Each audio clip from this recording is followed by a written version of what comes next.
Hello hi everyone, welcome back to our YouTube channel. Railway exams, ALP అలాగే technicians exam ప్రిపరేషన్లో భాగంగా మనం basic science and ఇంజనీరింగ్లో heat and temperature గురించి ఈరోజు క్లాస్ అనేది చెప్పుకోబోతున్నామండి. అయితే ఈ క్లాస్ స్టార్ట్ చేసే ముందు చిన్న రిక్వెస్ట్ అండి, మీరు ఎవరైనా ఇంకా మన ఛానల్ సబ్స్క్రైబ్ చేసుకోకపోతే ఇప్పుడే సబ్స్క్రైబ్ చేసుకొని పక్కనే ఉన్న బెల్ ఐకాన్ని క్లిక్ చేయండి. అలాగే మన ఛానల్లో మాక్ పోల్ అనేది కండక్ట్ చేయడం జరుగుతుందండి.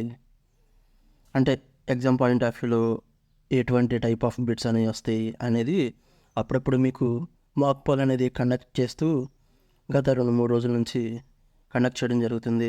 ఆ మాక్ పోల్లో మీకు for example what is the SI units of joule అని అడిగాను. దాంట్లో మీకు తెలిసిన ఆన్సర్ని అక్కడ క్లిక్ చేసి కింద కామెంట్లో టైప్ చేయండి. ఇలాంటి మాక్ పోల్ మీకు రోజు కండక్ట్ చేయడం జరుగుతుంది. మీకు ఇంట్రెస్ట్ ఉన్న వాళ్ళు అందులో మీ ఆన్సర్ని ఓటు రూపంలో తెలపొచ్చండి. అయితే ఇప్పుడు మనం ఈ హీట్ అండ్ టెంపరేచర్లో ఏమేం కాన్సెప్ట్స్ గురించి ఈరోజు డిస్కస్ చేయబోతున్నాం ఒకసారి తెలుసుకుందాం. చూడండి, యాక్చువల్గా మనం హీట్ అలాగే టెంపరేచర్కి సంబంధించి డెఫినేషన్స్ తెలుసుకోబోతున్నాం అండి. అలాగే హీట్ ట్రాన్స్ఫర్ అనేది ఏ మోడ్లో జరిగిద్ది, అలాగే స్పెసిఫిక్ హీట్ అంటే ఏంటి అనే వాటి గురించి కూడా చూస్తామండి. అలాగే టెంపరేచర్ స్కేల్స్, కొన్ని టెంపరేచర్ స్కేల్స్ ఉంటాయండి. ఆ టెంపరేచర్ స్కేల్స్ అలాగే వాటి మధ్య ఉన్న రిలేషన్స్, వాటి యొక్క అబ్సల్యూట్ జీరో వాల్యూస్, అలాగే బాయిలింగ్ పాయింట్ వాల్యూస్, అలాగే అంటే ఫ్రీజింగ్ పాయింట్ వాల్యూస్ అనేది ఈ క్లాస్లో మనం తెలుసుకోబోతున్నామండి. అలాగే thermometer and types and their uses, temperature measure చేయడానికి కొన్ని ఇన్స్ట్రుమెంట్స్ అనేవి ఉంటాయండి. ఆ ఇన్స్ట్రుమెంట్స్ని మనం థర్మోమీటర్స్ అంటాం. అయితే ఆ థర్మోమీటర్స్లో మనకి కొన్ని టైప్స్ ఉంటాయి. అలాగే ఏ పర్పస్కి ఏ థర్మోమీటర్ అనేది యూజ్ చేస్తారనేది మనం ఈ క్లాస్లో తెలుసుకోబోతున్నామండి. Thermometer and their uses. అలాగే ఒకసారి కనుక చూస్తే ఎక్స్పాన్షన్ ఆఫ్ సాలిడ్స్, అలాగే ఎక్స్పాన్షన్ ఆఫ్ లిక్విడ్స్, అలాగే గ్యాసెస్, టెంపరేచర్ చేంజెస్ వల్ల సాలిడ్స్లో కానీ లిక్విడ్స్లో కానీ గ్యాసెస్లో కానీ జరిగే ఎక్స్పాన్షన్ గురించి మనం ఈరోజు ఈ క్లాస్లో తెలుసుకోబోతున్నామండి. అలాగే కోఎఫిషియంట్ ఆఫ్ లీనియర్, అలాగే surface and cubical expansions. For example, ఏదైనా ఒక ఆబ్జెక్ట్ని మనం దాని యొక్క టెంపరేచర్ని పెంచినట్టయితే ఆ ఆబ్జెక్ట్లో ఎక్స్పాన్షన్ అనేది లీనియర్గా జరుగుతుందా, లేదా సర్ఫేస్ అంటే లీనియర్గా అంటే ఫర్ ఎగ్జాంపుల్ చూడండి, ఒక బార్ ఉంది, దాన్ని హీట్ చేయడం వల్ల దాని సైజ్ ఇంకొంచెం పెరిగిందనుకోండి, అంటే లెంత్ కనుక పెరిగిందనుకోండి, దాన్ని లీనియర్ ఎక్స్పాన్షన్ అంటాం. అలా కాకుండా ఏరియా వైజ్గా ఆ ఆబ్జెక్ట్ యొక్క సర్ఫేస్ కనుక పెరిగితే దాన్ని సర్ఫేస్ ఎక్స్పాన్షన్ అంటాం. అలా కాకుండా మనకి క్యూబికల్ అంటే అన్ని విధాలుగా 3 డైమెన్షనల్గా దాని యొక్క ఎక్స్పాన్షన్ అనేది కనుక పెరిగితే దాన్ని మనం క్యూబికల్ ఎక్స్పాన్షన్ అంటాం. అంటే అన్ని విధాలుగా ఎక్స్ డైరెక్షన్లో, వై డైరెక్షన్లో, అలాగే జెడ్ డైరెక్షన్లో, ఆ డైరెక్షన్స్ అన్నింటిలో కనుక ఎక్స్పాన్షన్ అనేది జరిగితే అప్పుడు మనం క్యూబికల్ ఎక్స్పాన్షన్ అంటాం. అలాగే మనకి హీట్ అండ్ టెంపరేచర్లో లాస్ట్ కాన్సెప్ట్ థర్మల్ కండక్టివిటీ, అలాగే అండ్ ఇట్స్ అప్లికేషన్స్ గురించి కూడా మనం ఈ క్లాస్లో తెలుసుకోబోతున్నామండి. అయితే ఇప్పుడు మనం ఒకసారి మన ఫస్ట్ కాన్సెప్ట్ అయిన హీట్ అండ్ టెంపరేచర్కి సంబంధించి డెఫినేషన్ అనేది చూడండి. హీట్ అండ్ టెంపరేచర్, దీనికి సంబంధించి డెఫినేషన్ చూడండి. Heat, it is N energy transferred from an object. It is an energy transferred from an object at higher temperature to the object at lower temperature. యాక్చువల్గా మనకు తెలుసండి, ఏదైనా సరే ఈ వరల్డ్లో ఎనర్జీ అనేది ఏదైనా సరే ఏదో ఒక ఫామ్లో ఉండాల్సిందే. అది హీట్ ఎనర్జీలో అయినా హీట్ ఫామ్లో అయినా ఉండొచ్చు, అలాగే మెకానికల్ ఫామ్లో ఉండొచ్చు, అలాగే కైనెటిక్ ఎనర్జీ ఫామ్లో ఉండొచ్చు, పొటెన్షియల్ ఎనర్జీ ఫామ్లో ఉండొచ్చు, ఎలక్ట్రికల్ ఎనర్జీ ఫామ్లో ఉండొచ్చు. ఏదో ఒక ఫామ్లో ఖచ్చితంగా ఎనర్జీ అనేది స్టోర్ అయి ఉంటుంది. అయితే ఇప్పుడు మన కాన్సెప్ట్ హీట్ గురించి కాబట్టి ఒక ఆబ్జెక్ట్లో హీట్ అనేది ఎనర్జీ ఫామ్లో ఉంటే ఆ ఆబ్జెక్ట్ పక్కనే ఉన్న ఇంకొక లో టెంపరేచర్లో ఉన్న ఆబ్జెక్ట్లోకి ఈజీగా మూవ్ అయిద్దండి. అయితే ఇప్పుడు మనం ఈ హీట్ గురించి ఇంకొక డెఫినేషన్ అనేది చూడండి. Heat is an overall potential and kinetic energy of molecular motions. అంటే చాలా డిఫరెంట్ టైప్ ఆఫ్ డెఫినేషన్స్ అనేవి హీట్కి ఉంటాయండి. వాటిలో మనం ఏ కాన్సెప్ట్ బట్టి చదువుతున్నామో దానికి తగ్గట్టుగా మనం హీట్కి డెఫినేషన్ అనేది తెలుసుకోవాలి. ఒకసారి కనుక చూడండి, మనం ఏదైనా ఒక ఆబ్జెక్ట్ని, అదే ఐరనే అనుకోండి ఫర్ ఎగ్జాంపుల్, దాన్ని కనుక మనం వేడి చేసామనుకోండి, heat is an overall potential and kinetic energy. దాంట్లో ఒక ఎనర్జీ అనేది ఫామ్ అయ్యిద్ది, ఒక ఎనర్జీ అనేది ప్రొడ్యూస్ అయ్యిద్ది. Heat is an overall potential and kinetic energy of molecular motions. ఆ ఐరన్ పీస్ని మనం వేడి చేసినప్పుడు దాంట్లో ఉండే molecules is nothing but atoms. Atoms is nothing but the combination of subatomic molecules.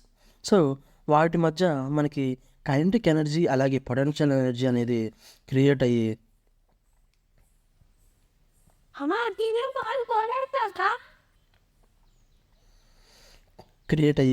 వాటి మూమెంట్ అనేది జరగడం జరుగుతుంది. అయితే ఆ ఆబ్జెక్ట్ దగ్గరలో ఏదైనా ఇట్ ఈజ్ ఇంకొక ఆబ్జెక్ట్ ఉందనుకోండి, ఆ హీట్ అనేది ట్రాన్స్ఫర్ అయ్యిద్ది. ఒకవేళ ఆబ్జెక్ట్ కనుక లేదనుకోండి, ఆ హీట్ అనేది ఎక్కడ ట్రాన్స్ఫర్ అయ్యిద్ది? ఎయిర్లోకి ట్రాన్స్ఫర్ అయ్యిద్ది. సో మూమెంట్ అనేది జరుగుతుంది. ఆ పీస్ నుంచి హీట్ అనేది ఎయిర్లోకి కన్వర్ట్ అవుతుంది. దేనికండి? ఈక్విలిబ్రియం కోసం అనమాట. సో ఈ హీట్ యొక్క యూనిట్స్ వచ్చేసి జౌల్స్ అండి. హీట్ని జౌల్స్లో కొలుస్తారు లేదా క్యాలరీస్లో కొలుస్తారు. అయితే ఒకసారి మనం టెంపరేచర్ గురించి చూడండి. Temperature, it is the measure of hotness or coldness of a substance. It is a measure of hotness or coldness of a substance అండి. It is measured in degrees అండి. అంటే మీకు హీట్ అంటే ఏంటి సార్, టెంపరేచర్ అంటే ఏంటి sir అని అడిగితే మీరు కనుక మనం సింపుల్గా చెప్పుకోవచ్చు, హీట్ అనేది ఒక క్వాంటిటీ అయితే టెంపరేచర్ అనేది దాని యొక్క మెజర్మెంట్ అండి, సింపుల్గా చెప్పాలంటే. అయితే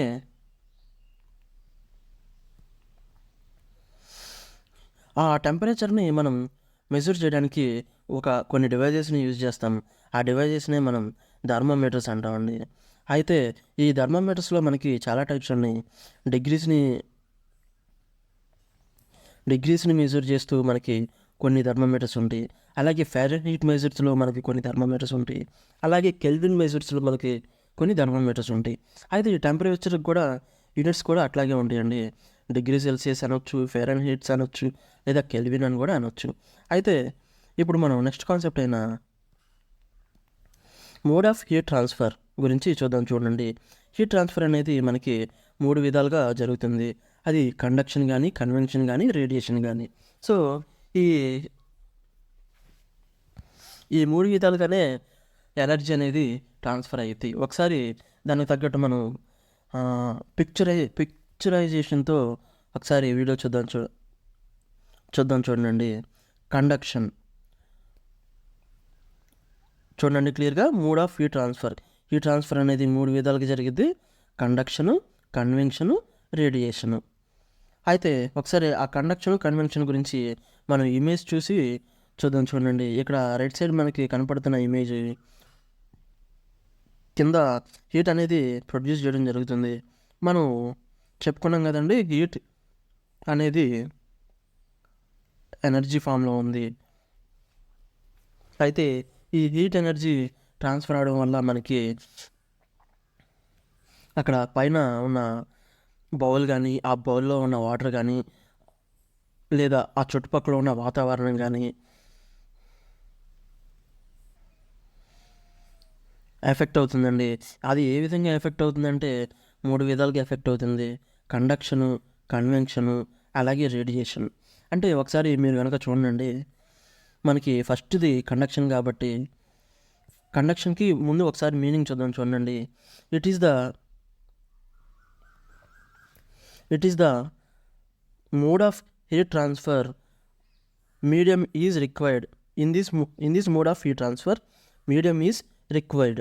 అంటే కండక్షన్లో ఖచ్చితంగా మీడియం అనేది కంపల్సరీ కావాలండి, హీట్ అనేది ట్రాన్స్ఫర్ అవ్వాలంటే ఈ మోడ్లో. అయితే in this case heat is transferred via molecular vibration of molecules. ఇలా మీకు హీట్కి ఒక డెఫినేషన్ చెప్పాను కదండి.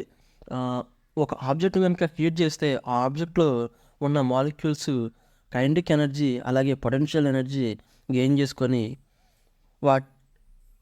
అవి హీట్ అనేది ఆ ఆబ్జెక్ట్లో ఒక ఎండ్ నుంచి ఇంకో ఎండ్కి ట్రాన్స్ఫర్ చేస్తాయండి. అయితే ఒకసారి కనుక మనం ఇక్కడ పిక్చర్లో కనుక చూసుకుంటే కండక్షన్ అంటే ఇక్కడ ఇక్కడ ఏదైతే మనకి ఈ విధంగా హీట్ చేస్తున్నామో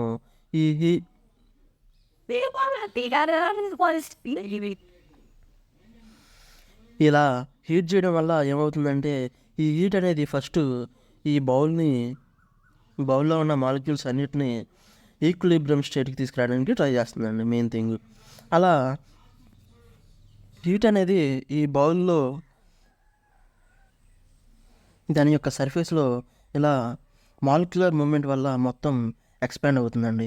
ఇలా ఎక్స్పాండ్ అవుతూ ఆ తర్వాత ఈ లోపల ఉన్న వాటర్ మాలిక్యూల్స్ కూడా ఈ ఈ బౌల్ ద్వారా హీట్ అనేది ట్రాన్స్ఫర్ జరగడం అనేది జరుగుతుందండి. అయితే ఈ ఒకసారి మనకి ఇమేజ్లో కనపడుతున్నట్టు చూడండి, ఇక్కడ హ్యాండిల్ ఏదైతే ఉందో ఈ హ్యాండిల్ కనపడుతుంది కదండి, ఈ హ్యాండిల్ ఇప్పుడు ఈ హీట్ అనేది మొత్తం ఈ బౌల్ అంతా ప్రొడ్యూస్ అయ్యింది. ఇలా స్ప్రెడ్ అవుతూ ఈ హ్యాండిల్ కూడా మాలిక్యులర్ మూమెంట్ ద్వారా హీట్ అనేది స్ప్రెడ్ అవుతూ ఉంటుంది. అయితే ఇప్పుడు కనుక మనం చూసుకుంటే ఈ హ్యాండిల్ అనేది మనకి వేడి ఎలా వేడవుతుందండి ఈ మాలిక్యులర్ మూమెంట్ వల్ల. సో కండక్షన్ అనేది మనకి ఒకసారి కనుక చూసుకుంటే మీడియం ద్వారానే జరుగుతుంది. మనం ఇప్పుడు ఆ హ్యాండిల్ కనుక పట్టుకున్నాం అనుకోండి, ఈ బౌల్కి అంటే ఈ హీటింగ్ ఏజెంట్ అయిన ఈ బౌల్కి అలాగే మనకి మధ్య ఉన్న మీడియం ఏంటంటే ఈ హ్యాండిల్. అయితే ఈ హ్యాండిల్ ఎలా వేడవుతుందో మీకు అర్థమైంది కదండి, మాలిక్యులర్ మూమెంట్ వల్ల. అంటే ఆ బౌల్లో మాలిక్యులర్ మూమెంట్ వల్ల ఈ హీట్ అనేది ఇలా మనకి స్ప్రెడ్ అవుతూ హ్యాండిల్ దాకా వచ్చింది. అయితే ఇప్పుడు మనం ఆ హ్యాండిల్ కనుక టచ్ చేస్తే అప్పుడు మనం ఆ హీట్ని సెన్స్ చేయగలుగుతామండి. ఇది మనం సింపుల్గా కనెక్షన్ అనేది ఎలా జరిగిందో తెలుసుకోవడానికి ఒక చిన్న ఎగ్జాంపుల్ అండి. అయితే ఇప్పుడు మనం నెక్స్ట్ది కన్వెన్షన్, సెకండ్ది కన్వెన్షన్, ఫస్ట్ది కండక్షన్, రెండోది కన్వెన్షన్, మూడవది రేడియేషన్. ఇప్పుడు మీరు కనుక చూసుకుంటే కన్వెన్షన్ చూడండి. ఇప్పుడు మనం కండక్షన్ అంటే ఎక్స్టర్నల్ ఏదైతే ఉందో బౌలు, ఎక్స్టర్నల్గా ఈ బౌల్ అనేది మనకి కండక్షన్ ద్వారా వేడైంది. అయితే ఈ బౌల్ గ్రౌండ్ లెవెల్ నుంచి మనకి బాటమ్ లెవెల్ నుంచి మనకి ఈ బౌల్ బాటమ్ లెవెల్ నుంచి మనకి హీట్ అనేది స్ప్రెడ్ అవుతుంది కాబట్టి చూడండి ఒకసారి క్లియర్గా, హీట్ అనేది ఇలా స్ప్రెడ్ అవుతుంది కాబట్టి దీంట్లో ఏవైతే వాటర్ ఉందో ఆ వాటర్లో కూడా కొన్ని మాలిక్యూల్స్ ఉంటాయి కదండి. ఇందాక మనం కండక్షన్ చెప్పుకున్నాం, కండక్షన్లో బౌల్లో కొన్ని మాలిక్యూల్స్ ఉంటాయి. ఆ మాలిక్యూల్స్ హీట్ అయ్యి ఆ ఎంటైర్ బౌల్లో అటామిక్ మాలిక్యులర్ మూమెంట్ అనేది జరగడం జరుగుతుంది. అలాగే ఈ బౌల్ లోపల ఉన్న వాటర్ అంటే అది కూడా దాంట్లో కూడా కొన్ని యాటమ్స్ అనేవి ఉంటాయి. ఇది తెలుసు కదండి మనకి ఈ యూనివర్స్లో ఏదైనా సరే యాటమ్స్తోనే మనకి బైండ్ అయి ఉంటుంది. సో ఇప్పుడు ఈ బౌల్లో ఉన్న వాటర్ కానీ లేదా ఇంకో ఏదైనా ఏజెంట్ లిక్విడ్. సో ఒకసారి కనుక ఇమేజ్లో కనుక చూస్తే మీరు ఈ లిక్విడ్ ఎట్లా ఉందండి, గ్రీన్ కలర్లో మీకు చూపిస్తాను చూడండి. అయితే ఒకసారి మీరు కనుక చూస్తే మనం ఇక్కడ గ్రౌండ్ లెవెల్లో హీట్ అనేది ప్రొడ్యూస్ చేస్తున్నాం. సో ఇలా ప్రొడ్యూస్ చేయడం వల్ల ఏమవుతుందంటే ఈ గ్రౌండ్ లెవెల్లో ఏవైతే ఉన్నాయో చూడండి, ఈ గ్రౌండ్ లెవెల్లో ఏవైతే వాటర్ మాలిక్యూల్స్ ఉన్నాయో ఇవి వేడవడం జరుగుతుంది. సో వేడవడం జరగడం వల్ల ఇక్కడ ఏం జరుగుతుందండి, వాటర్ మాలిక్యూల్స్ అనేవి పైకి వెళ్ళిపోతాయి. ఈ ఏవైతే హీట్ అయిన మాలిక్యూల్స్ అంటే ఈ హీట్ అనేది ట్రాన్స్ఫర్ అవడం వల్ల ఈ మాలిక్యూల్స్ అనేవి పైకి వెళ్ళిపోతాయి. సార్ ఎందుకు పైకి వెళ్ళిపోతాయి సార్ అంటే డెన్సిటీ డిఫరెన్స్ వల్ల అండి. డెన్సిటీ డిఫరెన్స్ వల్ల ఇక్కడ కింద ఉన్న ఈ వాటర్ మాలిక్యూల్స్ అన్నీ పైకి వెళ్ళిపోతాయి. అలాగే ఆ పైన ఉన్న చల్లటి వాటరు ఆ డెన్సిటీ డిఫరెన్స్ వల్ల కిందకు వచ్చేస్తాయి అండి. అంటే ఇక్కడ మీరు అర్థం చేసుకోవాల్సింది ఏంటంటే కోల్డ్ వాటర్కి డెన్సిటీ అనేది ఎక్కువ ఉంటుంది, హాట్ వాటర్కి డెన్సిటీ అనేది తక్కువ ఉంటుందండి. అర్థమైంది కదండి ఇక్కడ మాలిక్యులర్ మూమెంట్ అనేది ఎలా జరుగుతుందో. హాట్ వాటర్ అంటే ఇక్కడ ఫస్ట్ ఈ గ్రౌండ్ లెవెల్లో ఈ హీట్ అనేది ట్రాన్స్ఫర్ అవడం వల్ల ఇక్కడ ఉన్న వాటర్ మాలిక్యూల్స్ అనేవి వేడవడం జరుగుతుంది. ఇలా హీట్ అనేది ట్రాన్స్ఫర్ అవడం వల్ల ఈ గ్రౌండ్ లెవెల్లో ఉన్న వాటర్ మాలిక్యూల్స్ అనేవి హీట్ అవి వాటి యొక్క డెన్సిటీ అనేది తగ్గడం వల్ల ఈ హాట్ వాటర్ యొక్క డెన్సిటీ తగ్గడం వల్ల ఇవి పైకి వెళ్ళిపోతాయండి. అలాగే ఆ పైన వాటర్ మాలిక్యూల్స్ ఏవైతే ఈ పైన వాటర్ మాలిక్యూల్స్ చల్లగా ఉండడం వల్ల అవి వాటి యొక్క డెన్సిటీ అనేది ఎక్కువ ఉంటుంది హాట్ వాటర్తో పోలిస్తే. సో అవి కిందకు వచ్చేస్తాయండి. సో ఒకసారి కనుక మనం చూసుకుంటే చూడండి, ఇక్కడ ఒక పాయింట్ అనేది రాయాలి. Hot water is less densier than cold water.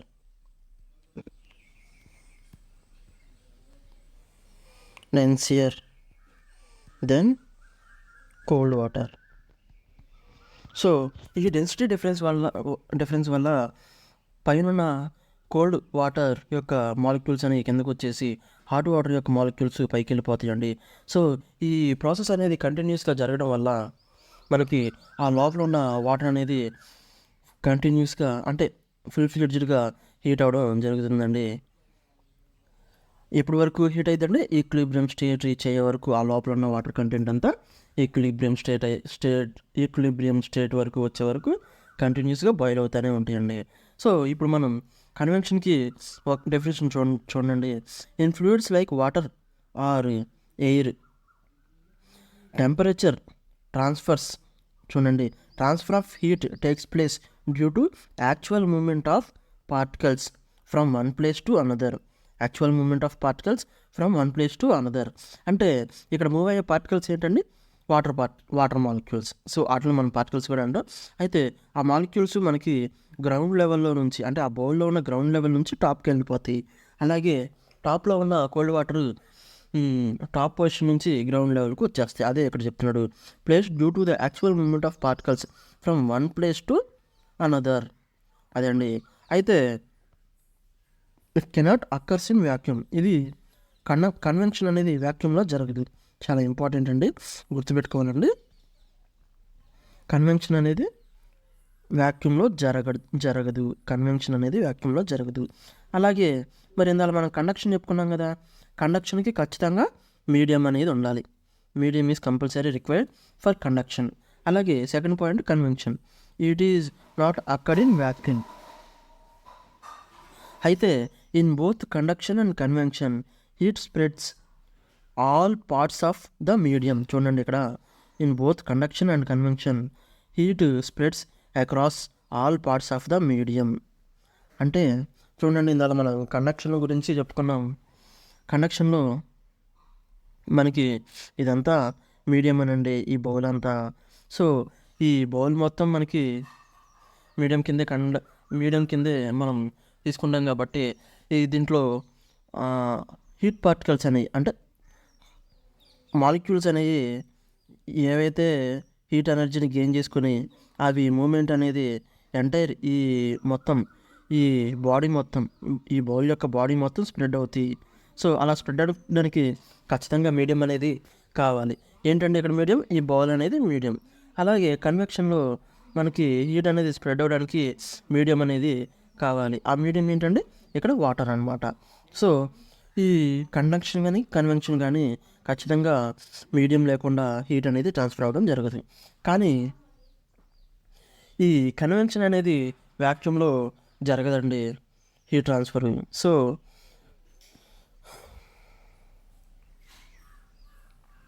మనం ఇప్పుడు నెక్స్ట్ పాయింట్ అయిన రేడియేషన్ గురించి చూద్దాం. చూడండి, రేడియేషన్ కెన్ అక్కర్ ఇన్ మీడియం. చూడండి ఇక్కడ కెన్ అక్కర్ ఇన్ మీడియంలోనూ రేడియేషన్ జరిగింది. అలాగే వ్యాక్యూమ్లో కూడా రేడియేషన్ అనేది జరిగింది. వ్యాక్యూమ్లో రేడియేషన్ ఎలా జరిగిద్దని మీరు అడిగితే కనుక ఎగ్జాంపుల్ సూర్యుడు అండి. సూర్యుడు ఎక్కడో అంతరిక్షంలో ఉండి మనకి అక్కడ నుంచి సూర్యుడి నుంచి వస్తున్న ఈ సన్లైట్ వల్ల మనకి వేడి అనేది పుట్టడం జరుగుతుంది. అంటే అంతరిక్షంలో మనకి వ్యాక్యూమ్ అనేది వాతావరణం వ్యాక్యూమ్లో ఉంటుందని మనందరికీ తెలుసు. సో అక్కడ నుంచి కూడా మనకి వేడి అనేది భూమిని రీచ్ అవుతుందంటే ఖచ్చితంగా రేడియేషన్ అనేది వ్యాక్యూమ్లో జరిగిద్దని చెప్పడానికి ఒక చిన్న ఎగ్జాంపుల్ అండి. అయితే ఇప్పుడు ఈ రేడియేషన్కి సంబంధించి ఇంకో పాయింట్ చూద్దాం. చూడండి, if heat transferred through radiation space in between is not heated up. అంటే ఏదైతే మీడియం ఉందో, అంటే ఆ వ్యాక్యూమ్లో మనకి ఈ సన్లైట్ అనేది వస్తుంది. ఆ సన్లైట్ వల్ల ఆ వ్యాక్యూమ్లో హీట్ అనేది ప్రొడ్యూస్ అవుతుంది. అంటే దట్ మీన్స్ ఏంటంటే మనకి ఆ స్పేస్ అంటే ఆ స్పేస్ ఉంది కదండి, సన్ దగ్గర నుంచి మనకి భూమి రీచ్ అవుతున్న మధ్యలో మనకి కొంత స్పేస్ ఉంది. ఆ స్పేస్లో ఏదైతే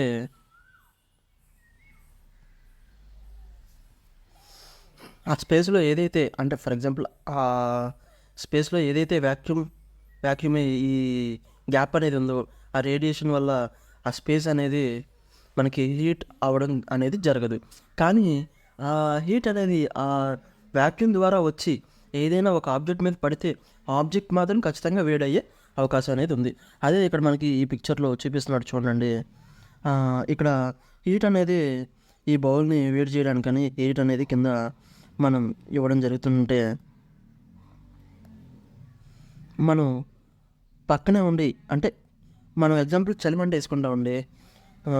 వింటర్ సీజన్లో చలిమంట వేసుకుంటున్నప్పుడు ఏం జరిగిందండి, చలిమంట వేసుకుంటున్నప్పుడు పక్కన ఇక్కడ కూర్చొని ఉన్నాం అనుకోండి, ఈ మధ్యలో ఏదైతే స్పేస్ ఉందో అది హీట్ అవ్వదు. దాని ద్వారా అంటే ఈ మీడియం ఈ మధ్యలో ఇప్పుడు మనకి ఎయిర్ అనేది ఉంది, దాని ద్వారా హీట్ అనేది ట్రాన్స్ఫర్ అయ్యి ఏదైతే ఆబ్జెక్ట్ మీద పడుతుందో అప్పుడు నువ్వు హీట్ని ఫీల్ అవుతావు. అంతేగాని ఆ పక్కన ఏదైతే స్పేస్, అంటే ఇప్పుడు గాలి ఉందనుకోండి, అది వేడి అవ్వడం జరగదు. ఏదైతే మీడియంగా యూజ్ చేసుకుంటుందో రేడియేషన్లో ఆ మీడియం అనేది వేడి అవ్వడం జరగదు. కానీ ఆ పక్కనే నువ్వు ఉండి ఆ మీడియంని యూజ్ చేసుకుంటూ వచ్చిన హీట్ ఎనర్జీ కనుక నీ మీద పడితే నువ్వు దాన్ని ఫీల్ అవ్వడం జరిగిద్ది.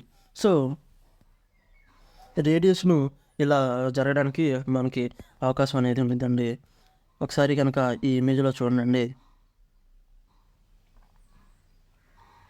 ఇక్కడ ఈ యారో మార్క్స్లో ఏమైతే హీట్ ఎనర్జీ అనేది ట్రాన్స్ఫర్ అవుతుందో ఈ స్పేస్ అనేది వేడి అవ్వడం జరగదు. కానీ ఇక్కడ ఏదైనా ఒక ఆబ్జెక్ట్ కనుక ఉంటే ఆబ్జెక్ట్ మీద ఏమైతే ఈ హీట్ అనేది ట్రాన్స్ఫర్ అయ్యి ఆబ్జెక్ట్ మీద పడుతుందో అప్పుడు ఆ ఆబ్జెక్ట్ అనేది వేడవడం జరుగుతుంది. అర్థమైందండి? కానీ ఈ స్పేస్ మాత్రం వేడవడం జరగదు. దాన్నే రేడియేషన్ అంటామండి. మన నెక్స్ట్ క్లాస్లో స్పెసిఫిక్ హీట్ అంటే ఏంటి, అలాగే టెంపరేచర్ స్కేల్స్ అంటే ఏంటి, అలాగే వాటి మధ్య ఉన్న రిలేషన్స్ గురించి, అలాగే థర్మామీటర్స్ గురించి, అలాగే థర్మామీటర్స్ యొక్క టైప్స్ గురించి కూడా డిస్కస్ చేద్దామండి. ఇదండి ఈరోజు మన క్లాస్. మళ్ళీ మనం తిరిగి నెక్స్ట్ క్లాస్లో కలుద్దాం. థ్యాంక్ యూ అండి. Thank you for watching.